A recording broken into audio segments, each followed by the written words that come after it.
Hello everyone and welcome to the official channel of Law Prep Tutorial. I am your mentor करण। आज के session में हम discuss करेंगे doctrine of रिपग्नेंसी कि इसकी डेफिनेशन क्या है, पर्पस क्या है डॉक्ट्रिन ऑफ रिपग्नेंसी का, की कंडीशंस क्या होनी चाहिए इस डॉक्ट्रिन को इनिशिएट करने के लिए, एंड मेजर केस लॉस को डिस्कस करेंगे, and lastly doctrine of ultra vires versus doctrine of repugnancy को हम डिटेल में डिस्कस करने वाले हैं। जैसे कि लास्ट क्लास में हमने डॉक्ट्रिन ऑफ एक्लिप्स को डिस्कस किया था, आज इस सेशन में डॉक्ट्रिन ऑफ रिपग्नेंसी को हम समझने वाले हैं।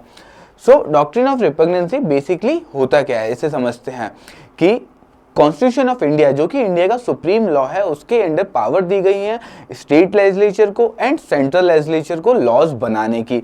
सेंट्रल गवर्नमेंट भी लॉ बना सकती है, स्टेट गवर्नमेंट भी बना सकती है। अब ऐसे ही फेज में आता है हमारा schedule 7 of Indian constitution. Schedule 7 में गिवन है 3 types of list, central union list, state list and concurrent list.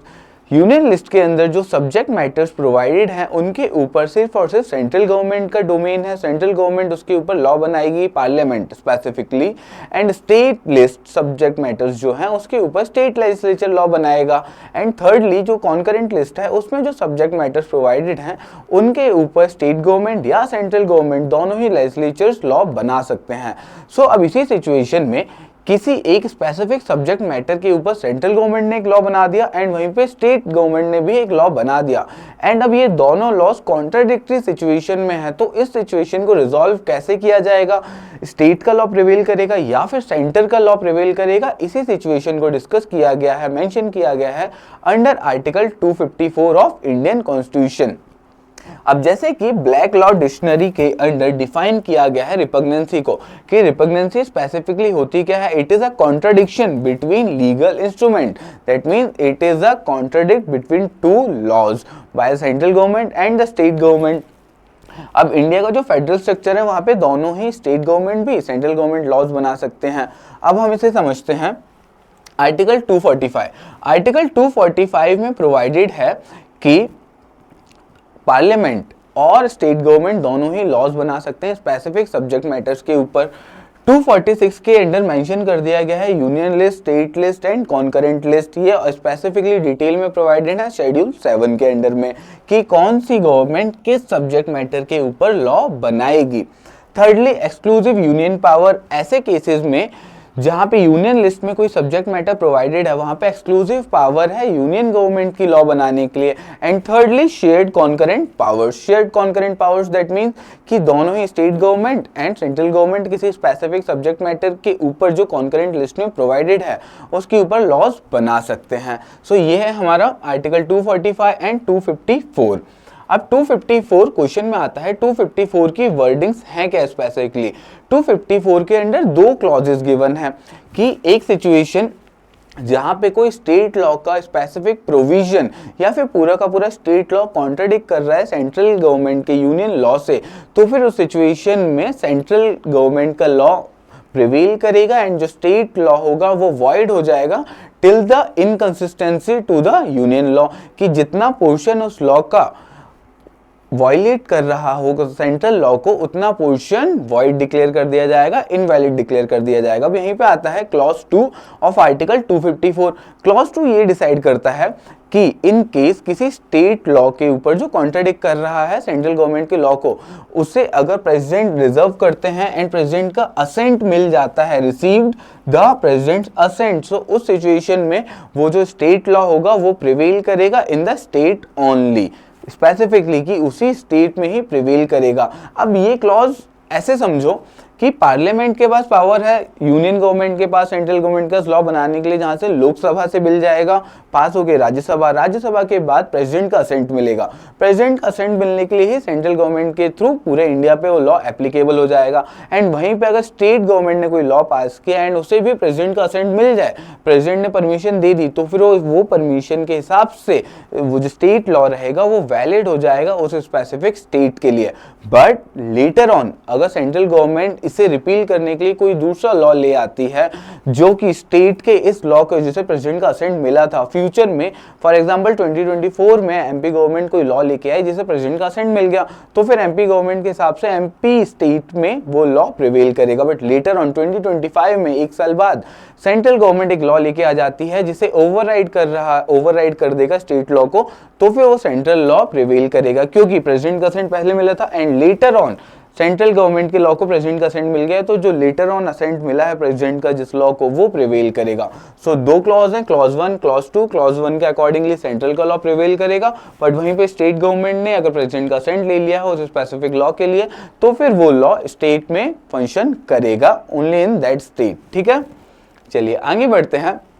अब प्री रिक्विजिट्स क्या हैं डॉक्ट्रिन ऑफ रिपग्नेंसी को इन्फोर्स में लाने के लिए? सबसे पहले कंडीशन क्या है कि डायरेक्टली इनकंसिस्टेंसी होनी चाहिए दोनों लॉज के बीच में, कि स्टेट और law and central law override कर रहे हों एक दूसरे के ऊपर। फॉर एग्जांपल एक केस लॉ भी है जिसे हम आगे डिस्कस करेंगे, जिसमें सेम ऑफेंस के लिए स्टेट लॉ ने पनिशमेंट दी थी 7 साल की एंड सेम ऑफेंस के लिए यूनियन के लॉ के अकॉर्डिंगली पनिशमेंट मिल रही थी उस पर्सन को 3 साल की, तो फिर सेंट्रल गवर्नमेंट का लॉ प्रिवेल करेगा ऐसी सिचुएशन में। ठीक है, तो सबसे पहली रिक्वायरमेंट क्या है? डायरेक्टली इनकंसिस्टेंसी होनी चाहिए फर्स्टली।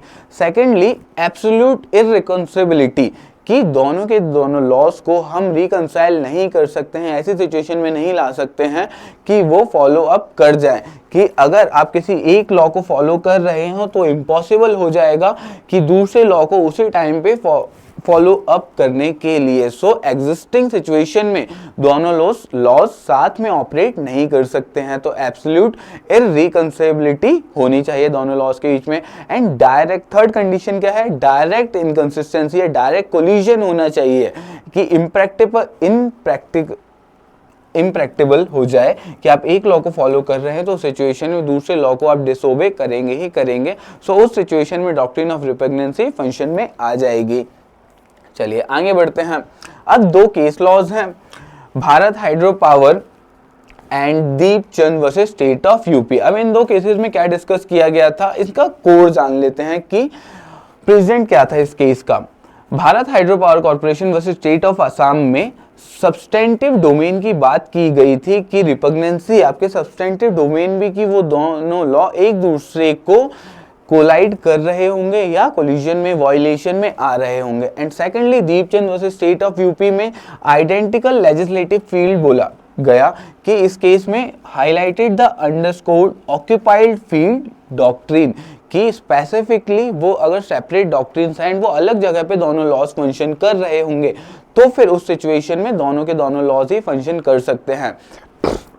सॉरी, बट अगर ऐसी सिचुएशन है कि वो सेम डोमेन में सब्सटेंटिवली डिफर कर रहे होंगे दोनों लॉज, तो फिर वो फंक्शन नहीं करेंगे। अब एक इंपॉर्टेंट केस डिस्कस करते हैं हम, Zaverbhai Amaidas versus the state of Bombay. ये known almost first possible case था डॉक्ट्रिन ऑफ रिपग्नेंसी से रिलेटेड, जहां पे स्टेट ऑफ बॉम्बे के बाद में सुप्रीम कोर्ट ने जजमेंट दिया। अब इसी केस को मैं डिस्कस कर रहा था आपसे कि इस केस के फैक्ट्स क्या थे। यहाँ पे एक पर्सन को पेनलाइज किया गया क्योंकि वो फूड ग्रेन्स ट्रांसपोर्ट कर रहा था विदाउट परमिट और विदाउट लाइसेंस, अब जिसकी पनिशमेंट थी 7 साल की under the state law. But वहीं पे सेंट्रल गवर्नमेंट के यूनियन लॉ के अकॉर्डिंग इस ऑफेंस के लिए पनिशमेंट थी 3 साल के लिए। फिर जब ये केस सुप्रीम कोर्ट में गया तो सुप्रीम कोर्ट ने यहाँ पे क्लैरिफाई किया कि the judgment established a critical precedent for resolving conflicting penal provisions under the concurrent list, की पावर दोनों ही के पास थी, स्टेट गवर्नमेंट के पास है, सेंट्रल गवर्नमेंट के पास में, तो फिर प्रिवेल करेगा वहां पे सेंट्रल गवर्नमेंट का लॉ। सो ये इंपॉर्टेंट केस है, ऑलमोस्ट बहुत ही ओरिजिनल हमारे इंडिपेंडेंस के बाद का। अब लास्टली हम डिस्कस करते हैं doctrine of ultra vires versus doctrine of repugnancy. Doctrine of ultra vires क्या कहती है कि ऐसी सिचुएशन में जहां पे लेजिस्लेचर के पास पावर ही नहीं है, उसने अपनी पावर एक्सीड करके कोई लॉ बना दिया है, तो वो हो जाएगा डॉक्ट्रिन ऑफ अल्ट्रा वायर्स की वहां पे कोई भी कॉम्पिटिशन नहीं है, कोई कॉन्फ्लिक्ट नहीं है between 2 laws, but originally state के पास पावर ही नहीं है उस लॉ को बनाने के लिए, तो फिर वो आ जाएगा डॉक्ट्रिन ऑफ अल्ट्रा वायर्स के अंडर। एंड नेचर ऑफ इनवैलिडिटी क्या होगी इस केस में? The law will be invalid from it's starting from its inception की जब से वो लॉ स्टार्ट हुआ तब से ही वो इनवैलिड हो जाएगा। But where is doctrine of repugnancy में क्या होगा कि वो जो लॉ बनाया गया है वो कॉन्फ्लिक्टिंग सिचुएशन में है, वो कोलाइड कर रहा है सेंट्रल गवर्नमेंट के लॉस के साथ में। तो ये एक डिफरेंस है doctrine of ultra vires and doctrine of repugnancy के बीच में, कि डॉक्ट्रिन ऑफ अल्ट्रा वायर्स में बियॉन्ड अपनी पावर जाके कोई लॉ बना दिया है, that is void ab initio, meaning it is invalid from its very beginning. But doctrine of repugnancy में क्या होगा कि कॉन्फ्लिक्टिंग सिचुएशन में सेंट्रल लॉ की स्टेट का पावर थी लॉ बनाने की कॉन्करेंट लिस्ट के अंडर, बट वो पावर के थ्रू लॉ बनाया गया, बट वो लॉ ओवरराइड कर रहा है, कोलाइड कर रहा है, वॉयलेट कर रहा है सेंट्रल गवर्नमेंट के लॉ को। तो ये था डिफरेंस दोनों डॉक्ट्रिन्स के बीच में। अब लास्टली कंक्लूजन हम देख लेते हैं। अब कंक्लूजन क्या, आज की क्लास में हमने समझा डॉक्ट्रिन ऑफ रिपग्नेंसी को कि ऐसी सिचुएशन में जहां पे स्टेट लॉ ओवरराइड कर रहा होगा या कॉन्फ्लिक्टिंग सिचुएशन में होगा सेंट्रल गवर्नमेंट के लॉस के साथ, तो सिचुएशन दो क्लॉज हैं आर्टिकल 254 के अंडर। क्लॉज 1 के अकॉर्डिंगली सेंट्रल गवर्नमेंट का लॉ प्रिवेल करेगा, और secondly according to the clause 2 जहां पर प्रेसिडेंट का असेंट अगर उस लॉ को मिल गया होगा तो फिर उस स्पेसिफिक स्टेट में वो स्टेट लॉ वर्क कर सकता है, फंक्शन कर सकता है, ऑपरेट हो जाएगा। सो थैंक यू क्लास में बने रहने के लिए। आई होप आपको डॉक्ट्रिन ऑफ रिपग्नेंसी समझ में आ गई होगी। अगर आपको कोई भी डाउट है या फिर इस केस की डॉक्ट्रिन की पीपीटी चाहिए तो आप मुझे कांटेक्ट कर सकते हैं व्हाट्सएप नंबर पे, वो मैं आपके साथ शेयर कर देता हूं।